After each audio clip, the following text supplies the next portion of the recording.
जय हिंद। आपका स्वागत है एग्ज़ाम्स आर पार में। मैं हूं आपका ही सर अमरेश सर। मेरे पास मॉडल सेट पेपर साइंस का दूसरा है। मॉडल सेट पेपर साइंस का है। लगभग इसी टाइप का क्वेश्चन आते हैं। देख लीजिए, क्वेश्चन स्टार्ट करते हैं। पहला क्वेश्चन कर रहा है, प्रकाश की किरणें गमन करती है। जो प्रकाश की किरणें होती है कैसे गमन करती है? वह सीधी रेखा में गमन करती है। प्रकाश की किरणें हमेशा कैसी रेखा में गमन करती है? सीधी रेखा में गमन करती है। तो आपका सही आंसर हो जाएगा, सही आंसर हो जाएगा सीधी रेखा में। और पूछा जाएगा क्वेश्चन कि सूर्य की किरणें किस किरण पुंज को दर्शाती है? तो सूर्य की किरणें सभी अभी पढ़ रहे हैं कि प्रकाश की किरणें सीधी रेखा में गमन करती हैं। जब इसे सीधी रेखा में गमन करेगी तो इसे समांतर जाएगा, तो सूर्य की किरणें किस किरण पुंज को दर्शाएगा? सूर्य की किरणें समांतर किरण पुंज को दर्शाएगा। नेक्स्ट क्वेश्चन है, देख लीजिए। कह रहा है, सर्च लाइट का परावर्तक सतह होता है। सर्च लाइट का जो परावर्तक सतह होता है अवतल दर्पण का होता है। कौन सी होता है? अवतल दर्पण का होता है। नेक्स्ट क्वेश्चन है, निर्वात में प्रकाश की चाल क्या होती है? निर्वात में प्रकाश की चाल 3×10⁸ मीटर पर सेकेंड होता है। 3×10⁸ मीटर पर सेकेंड होता है। ए ऑप्शन सही हो जाएगा। और पूछेगा, किसी माध्यम में प्रकाश की चाल सबसे अधिक किस में होती है? पूछेगा कि प्रकाश की चाल किस माध्यम में सबसे अधिक होती है? तो निर्वात में सबसे अधिक होती है। यह भी क्वेश्चन कितना बार पूछा जा चुका है कि प्रकाश में सबसे अधिक चाल, प्रकाश की चाल सबसे अधिक किस में होती है? तो वह किस में होती है? निर्वात में होती है। तो कितना होती है? 3×10⁸ मीटर पर सेकेंड।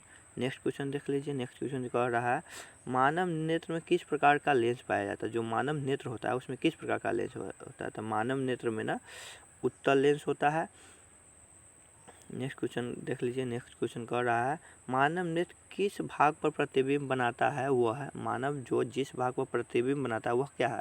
वह या तो रेटिना कहलाता है, रेटिना होता है, रेटिनो को कहते हैं दृष्टिपटल। तो इसमें ऑप्शन में दृष्टिपटल है तो हो जाएगा दृष्टिपटल, नहीं तो रेटिना दृष्टिपटल उसी को बोलते हैं। मानव नेत्र में प्रतिबिंब जो है ना कहाँ बनता है? रेटिना या दृष्टिपटल में बनता है। यहाँ आँख का सबसे पिछला भाग हिस्सा होता है। यहाँ अगला क्वेश्चन देख लीजिए। अगला क्वेश्चन कह रहा है, सामान्य नेत्र के दूर बिंदु क्या है? सामान्य नेत्र के लिए दूर बिंदु क्या होता है? सामान्य नेत्र के लिए दूर बिंदु अनंत होता है। और सामान्य नेत्र के लिए निकट बिंदु जो होता है 25 सेंटीमीटर है। ये दोनों पॉइंट आप याद रखिएगा, दोनों बहुत ही महत्वपूर्ण है। कई बार पूछा गया है कि सामान्य नेत्र का दूर बिंदु हो जाएगा आपका अनंत। सामान्य नेत्र का दूर बिंदु क्या हो जाएगा? अनंत। और सामान्य नेत्र का निकट बिंदु हो जाएगा 25 सेंटीमीटर। कन्फ्यूज मत होइएगा। नेक्स्ट क्वेश्चन देख लीजिए। नेक्स्ट क्वेश्चन कह रहा है, ऊर्जा का ऐसा मात्रक क्या होता है? ऊर्जा का ऐसा मात्रक क्या होता है? तो ऊर्जा का ऐसा मात्रक जूल होता है और सेल्सियस मात्रक कैलोरी होता है। तो यहाँ पे पूछा गया है कि ऊर्जा का ऐसा मात्रक क्या होता है? तो ऊर्जा का ऐसा मात्रक जूल होता है। नेक्स्ट क्वेश्चन देख लीजिए। कह रहा है, निम्न में से किसका अर्थ जल है? कह रहा है पेट्रो, टर्बो, नाइट्रो, हाइड्रो। इसमें से किसका अर्थ है ना जल बताता है? तो वह हो जाएगा, अर्थ आपका हो जाएगा हाइड्रो। हाइड्रो के मतलब जल होता है। नेक्स्ट क्वेश्चन देख लीजिए। विद्युत धारा का ऐसा मात्रक क्या होता है? विद्युत धारा का ऐसा मात्रक आपको एम्पियर हो जाएगा। विद्युत धारा का ऐसा मात्रक क्या होता है? एम्पियर। इसे ए से सूचित किया जाता है। और आवेश का ऐसा मात्रक आपका कूलम हो जाएगा। तो यहाँ पूछ रहा है विद्युत धारा का ऐसा मात्रक क्या होगा? तो विद्युत धारा का ऐसा मात्रक एम्पियर होता है और इसे ए से सूचित किया जाता है। नेक्स्ट क्वेश्चन देख ले। नेक्स्ट क्वेश्चन कर रहा है 10 नंबर, 1 वोल्ट कहलाता है। 1 वोल्ट कहलाता है 1 जूल बाई कूलम। देख लीजिए, फिर से देख लीजिए, कचरा हो गया था। 1 वोल्ट कहलाता है, 1 वोल्ट कहलाता है ना 1 जूल बाई कूलम कहलाता है। 1 जूल बाई क्या कहलाता है? कूलम कहलाता है। नेक्स्ट क्वेश्चन देख लीजिए। कह रहा है, हम घरों में विद्युत से दुर्घटना किसके कारण होती है? घरों में जो विद्युत से दुर्घटना होती है वो किसके कारण होता है? तो शॉर्ट सर्किट के कारण होता है। किसके कारण होता है? शॉर्ट सर्किट के कारण होता है। यहाँ पे 12 नंबर क्वेश्चन देख लीजिए। 12 नंबर क्वेश्चन कह रहा है, 12 नंबर क्वेश्चन कह रहा है, फ्लेमिंग के ब्रह्मास्त्र नियम में अंगूठा किसकी दिशा को संकेत करता है? जो फ्लेमिंग के ब्रह्मास्त्र नियम है, सॉरी दक्ष नियम कह रहा है, नहीं सही है। फ्लेमिंग के ब्रह्मास्त्र नियम अंगूठा की कौन सी का दिशा को दर्शाता है? तो अंगूठा जो है ना बल की दिशा को दर्शाता है। फ्लेमिंग के ब्रह्मास्त्र नियम में अंगूठा बल की दिशा को दर्शाता है। जी 13 नंबर क्वेश्चन देख लीजिए। 13 नंबर कहता है ग्लोबल वार्मिंग के लिए उत्तरदायी है। ग्लोबल वार्मिंग के लिए उत्तरदायी जो है ना CO2 है। क्या है? CO2 है। नेक्स्ट क्वेश्चन देख लीजिए। नेक्स्ट क्वेश्चन कह रहा है साग सब्जियों का विघटित होकर कंपोस्ट बनाकर किस प्रकार की अभिक्रिया है। जो साग सब्जी का विघटन होकर कंपोस्ट जो बनाता है ये किस प्रकार की अभिक्रिया है। तो यह जो अभिक्रिया है ना ऊष्माक्षेपीय अभिक्रिया। कौन अभिक्रिया है? ऊष्माक्षेपीय अभिक्रिया है। यह 2017 में भी पूछा गया था और 16, 15 तीनों में पूछा गया था। यह बहुत ही इम्पोर्टेंट और VVI क्वेश्चन है। अगला देख लीजिए। अगला क्वेश्चन क्या है? कह रहा है अगला क्वेश्चन उपचयन वह प्रक्रिया है जिसमें ऑक्सीजन का योग होता है, हाइड्रोजन का वियोग होता है, इलेक्ट्रॉन का त्याग होता है। इनमें से सभी ऑप्शन के हिसाब से इनमें से सभी हो जाएगा आपका आंसर। अगला क्वेश्चन कह रहा है देख लीजिए। अगला क्वेश्चन कह रहा है निम्नलिखित में कौन ऑक्सीकारक है। तो निम्नलिखित में कौन ऑक्सीकारक है? तो यही ऑक्सीकारक है H2S है। आगे देख लीजिए। किसी अम्लीय विलयन का pH होता है। किसी अम्लीय विलयन का pH कितना होता है? pH का वैल्यू कितना होता है? वह 7 से कम होता है। यहाँ पे देख लीजिए। एक बार यहाँ से पूरा कन्फ्यूजन दूर कर देते हैं। देखिए उदासीन विलयन का pH मान होता है 7 के बराबर। कितना होता है? 7 के बराबर होता है। अम्लीय का होता है आपको होगा 7 से कम होगा। और भास्मिक का क्या हो जाएगा? 7 से अधिक होता है। क्या होता है? 7 से अधिक। मतलब यहाँ पे ए ऑप्शन है 7 के बराबर। तो किसका हो जाएगा? ये उदासीनीकरण विलयन और उदासीन विलयन का हो जाएगा। और यहाँ पे 7 से अधिक है तो क्षारीय विलयन का pH मान होता है 7 से अधिक और अम्लीय विलयन का pH मान हो जाता है 7 से कम। और उदासीन विलयन का pH मान हो जाता है 7 के बराबर। 7 के बराबर होता है उदासीन के। और यहाँ पे क्षारीय विलयन कहेगा तो 7 से अधिक हो जाएगा और अम्लीय विलयन कहेगा तो 7 से कम हो जाएगा। तो मैं कह रहा था अम्लीय विलयन का pH मान कितना होगा? तो अम्लीय विलयन का मान 7 से कम होता है। यहाँ याद रखिएगा कि उदासीन विलयन का होता है 7 से कम और क्षारीय का होता है 7 से अधिक और अम्लीय विलयन का pH मान होता है 7 से कम होता है। pH मान से एक क्वेश्चन हर साल रहता है, आप अच्छी तरह से देख लीजिएगा। सोडियम कार्बोनेट का अनुसूत्र क्या होता है? सोडियम के मतलब N2 हो जाएगा और कार्बोनेट के मतलब होता है CO3। तो सोडियम कार्बोनेट क्या हो जाएगा? Na2CO3 हो जाएगा। क्या हो जाएगा ऑप्शन? सोडियम कार्बोनेट को Na2CO3 यहाँ पे ए ऑप्शन हो जाएगा। 18 के बाद 19 नंबर क्वेश्चन देख लीजिए। 19 नंबर क्वेश्चन देख लीजिए। 19 नंबर कह रहा है चूना पत्थर, खड़िया एवं संगमरमर किस विविध रूप है। मतलब ये कह रहा है जो चूना पत्थर, खड़िया, संगमरमर का इसका अनुसूत्र आप बताइए। तो इसका अनुसूत्र न तीनों मतलब चूना पत्थर, खड़िया एवं संगमरमर तीनों का एक ही होता है। कैल्शियम कार्बोनेट होता है। तो आपका हो जाएगा CaCO3। कैल्शियम कार्बोनेट जो होता है संगमरमर का भी रासायनिक अनुसूत्र होता है, खड़िया का भी होता है, चूना पत्थर का भी होता है। यहाँ पे अगला क्वेश्चन देख लीजिए। अगला क्वेश्चन कह रहा है जठर रस का pH मान लगभग होता है। लगभग में आपको बताना है। जठर रस का pH मान होता है ना वो 1.2 होता है, मतलब 1.2 हो जाएगा। अब अगला क्वेश्चन कह रहा है देख लीजिए। अगला क्वेश्चन कह रहा है लोहा से जिंक लेपित करने की क्रिया को कहते हैं। लोहा से जो जिंक लेपित करने की क्रिया को क्या कहते हैं? वो गैल्वेनीकरण कहते हैं। उसको क्या कहते हैं? गैल्वेनीकरण कहते हैं। अगला क्वेश्चन देख लीजिए। अगला क्वेश्चन कह रहा है 22 नंबर क्वेश्चन है। 22 नंबर क्वेश्चन कह रहा है निम्नलिखित में कौन आयनिक यौगिक है? आयनिक यौगिक जो अपने आयनों में टूटता है। आयनिक यौगिक मतलब जो अपने आयनों में टूटता है वो हो जाएगा KCl। नेक्स्ट क्वेश्चन देख लीजिए। नेक्स्ट क्वेश्चन कह रहा है बॉक्साइड निम्नलिखित में से किस धातु का अयस्क है? जो बॉक्साइड किसका है? तो ये बॉक्साइड ना एल्युमिनियम का अयस्क है। एल्युमिनियम का जो अयस्क के नाम है बॉक्साइड है। और नेक्स्ट क्वेश्चन देख लीजिए। नेक्स्ट क्वेश्चन कह रहा है सक्रिय, यहाँ पे देख लीजिए सक्रिय श्रेणी में सबसे क्रियाशील धातु है। तो वह सबसे इसमें जो ऑप्शन के हिसाब से हो जाएगा सोडियम हो जाएगा। सक्रिय श्रेणी में सबसे क्रियाशील धातु क्या है? सोडियम है। नेक्स्ट क्वेश्चन देख लीजिए। फ्री बॉन्ड COH अभिक्रियाशील मूलक को कहते हैं। फ्री बॉन्ड CHO को कहते हैं ना एल्डिहाइड कहते हैं। क्या कहते हैं? एल्डिहाइड कहते हैं। और फ्री बॉन्ड OH को कहते हैं एल्कोहल कहते हैं, फ्री बॉन्ड AOH को एल्कोहल कहते हैं और फ्री बॉन्ड CHO को एल्डिहाइड कहते हैं, इतना याद रखिएगा।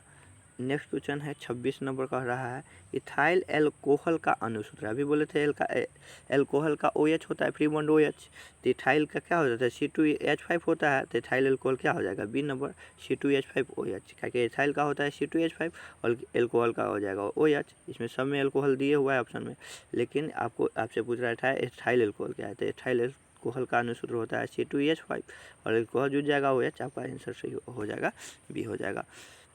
27 देखिए आधुनिक आवर्त सारणी में 36 कतारों की संख्या होती है।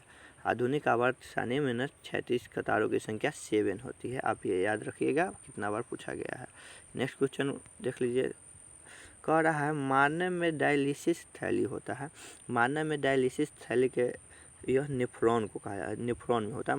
मानव में डायलिसिस थैली है वह नेफ्रॉन है, डायलिसिस थैली ना नेफ्रॉन को बोलते हैं। नेक्स्ट क्वेश्चन देख लीजिए, 29 नंबर क्वेश्चन कह रहा है निम्नलिखित में से कौन उभयलिंगी जंतु है।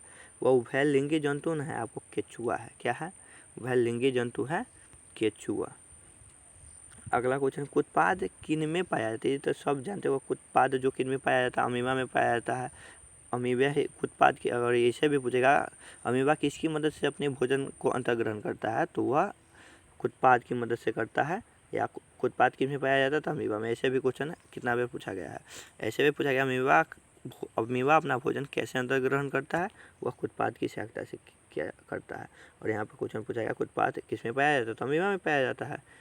ये दोनों पॉइंट याद रखिएगा। अगला क्वेश्चन देख लीजिए, अगला 31 नंबर क्वेश्चन है, कह रहा ऑक्सीजन है यह एगो न हार्मोन्स है, एगो क्या है हार्मोन है। अगला क्वेश्चन देख लीजिए, अगला क्वेश्चन यहाँ पे 32 नंबर क्वेश्चन कह रहा है मनुष्य के शरीर की सबसे बड़ी ग्रंथि क्या है। मनुष्य के सबसे बड़ी ग्रंथि है ना यकृत है, क्या है यकृत है, इसी को लीवर भी बोलते हैं। तो इसमें ऑप्शन में लीवर है तो लीवर मारेंगे, ये याद रखिएगा। ये कितना बार पूछा गया क्वेश्चन है, मनुष्य के शरीर की सबसे बड़ी ग्रंथि कौन सा है, तो यह यकृत है, यकृत को लीवर बोलते थे। यहाँ पे ऑप्शन के हिसाब से लीवर सही हो जाएगा। अगला क्वेश्चन देख लीजिए,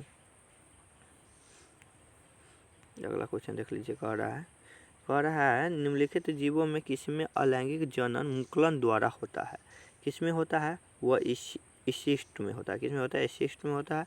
अगला क्वेश्चन देख लीजिए, अगला क्वेश्चन कह रहा है 34 नंबर क्वेश्चन कह रहा है, देख लीजिए, कह रहा है कीटों के पंख और चमगादड़ के पंख किस तरह के अंग है। कीटों के जो पंख होते हैं और चमगादड़ के पंख होते हैं कैसा होते हैं, समवृत्त अंग होते हैं, क्या होते हैं समवृत्त अंग होते हैं। नेक्स्ट क्वेश्चन देख लीजिए, नेक्स्ट क्वेश्चन कह रहा है विकासीय दृष्टिकोण से हमारी सबसे अधिक समानता किससे है। विकास जो मनुष्य ने विकास किया है कि उसकी समानता किससे है, तो वह चिंपैंजी से है। किससे है, चिंपैंजी से। अगला क्वेश्चन कर रहा प्रकृति में पृथ्वी पर ऊर्जा का मुख्य स्रोत क्या है, तो प्रकृति में ऊर्जा का मुख्य स्रोत आपका क्या है सूर्य है। और पूछेगा ब्रह्मांड में सबसे बड़ा ऊर्जा का स्रोत क्या है, तो वह भी क्या है सूर्य ही सबसे ब्रह्मांड के सबसे बड़ा ऊर्जा का स्रोत है। वह पूछ रहा है प्रकृति में पृथ्वी पर ऊर्जा का मुख्य स्रोत क्या है, तो वह सूर्य है। नेक्स्ट क्वेश्चन देख लीजिए, कह रहा है हरे पौधे कहलाते हैं वह उत्पादक कहलाते हैं। अगला क्वेश्चन देख लीजिए, कह रहा है 38 नंबर निम्नलिखित में से कौन जैव निम्नीकरण पदार्थ है, वह DDT है। नेक्स्ट क्वेश्चन देख लीजिए, नेक्स्ट क्वेश्चन कह रहा है, अगला क्वेश्चन नेक्स्ट क्वेश्चन का निम्न में से कौन प्राकृतिक संसाधन नहीं है।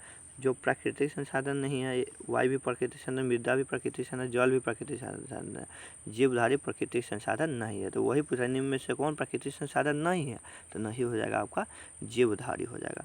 अगला क्वेश्चन देख लीजिए, अगला क्वेश्चन कर रहा है यूरो सेकेंड का संबंध है। यूरो सेकेंड का संबंध है ना वायु प्रदूषण से, किससे है वायु प्रदूषण से है।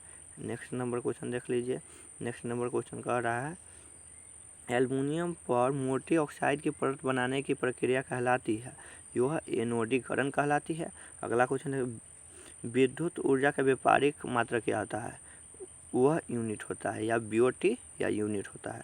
सामान्य नेत्र के लिए दूरबिंदु क्या होता है, सामान्य नेत्र के लिए दूरबिंदु अनंत होता है। अभी हम बताए थे सामान्य नेत्र के लिए दूरबिंदु अनंत होता है और सामान्य नेत्र के लिए निकट बिंदु 25 सेंटीमीटर होता है। कितना होता है 25 सेंटीमीटर होता है।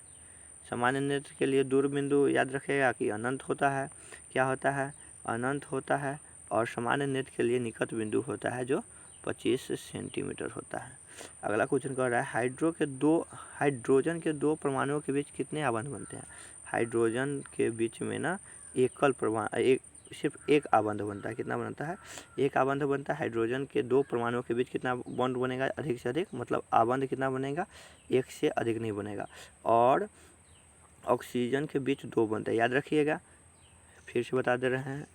हाइड्रोजन के बीच सिर्फ एक बनता है, H2O में क्या बनेगा, सिर्फ एक बनेगा। ऑक्सीजन में ना दो बॉन्ड बनता है, मतलब दुई आबंध बनता है।